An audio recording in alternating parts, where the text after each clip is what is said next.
Na noite dessa quarta-feira, 29 de janeiro de 2025, um helicóptero militar se chocou com um avião da companhia aérea American Airlines. Nas imagens você consegue ver aí o momento da colisão e após isso a aeronave cai no Rio Potomac. O Rio Potomac, ele divide a capital Washington DC e o estado da Virgínia, que é onde eu estou agora. O aeroporto bem ali, ó, o DCA atrás de mim está fechado. Eu consigo enxergar várias aeronaves da própria companhia American Airlines estacionadas e até o momento, é quinta-feira agora, 9 da manhã, o aeroporto continua fechado.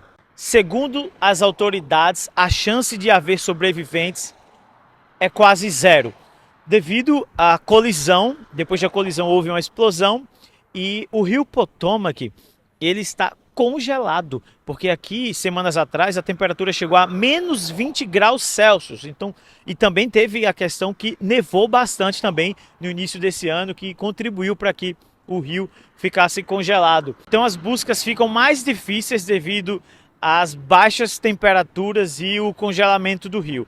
Overnight, what's expected to be the deadliest commercial plane crash in the U.S. in at least 15 years happening over the nation's capital. Did you see that? Just after 8:45 Wednesday evening, an explosion lighting up the night sky in Washington as a passenger jet and military helicopter collided in midair. The water that we're operating in is about 8 feet deep. There is wind, there is pieces of ice out there, so it's just dangerous and hard to work in. The moment of the crash captured on an EarthCam live stream at the Kennedy Center.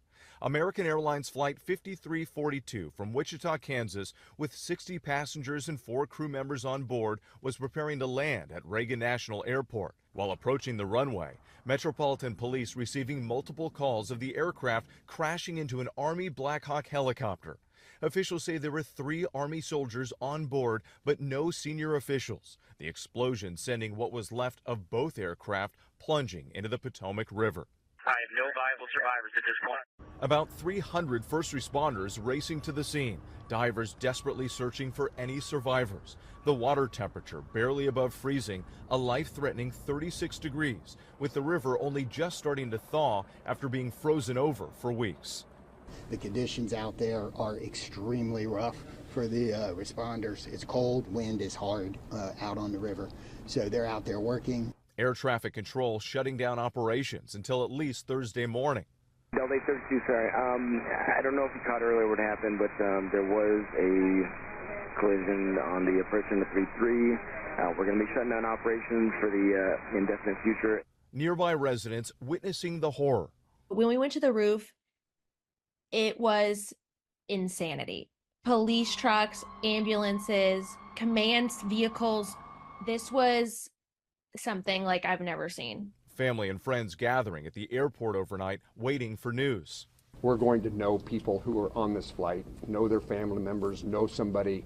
So this is a very personal circumstance as well as an official response. Officials in Kansas say they believe family members of victims were also arriving at the airport in Wichita. We also encourage them to stay home and stay in contact with the airline, and they'll be getting an official word directly as well.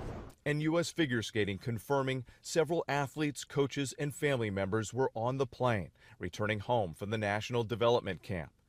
Obrigado você que assistiu até aqui, se inscreve no canal. A qualquer momento eu posso trazer mais atualizações sobre esse caso.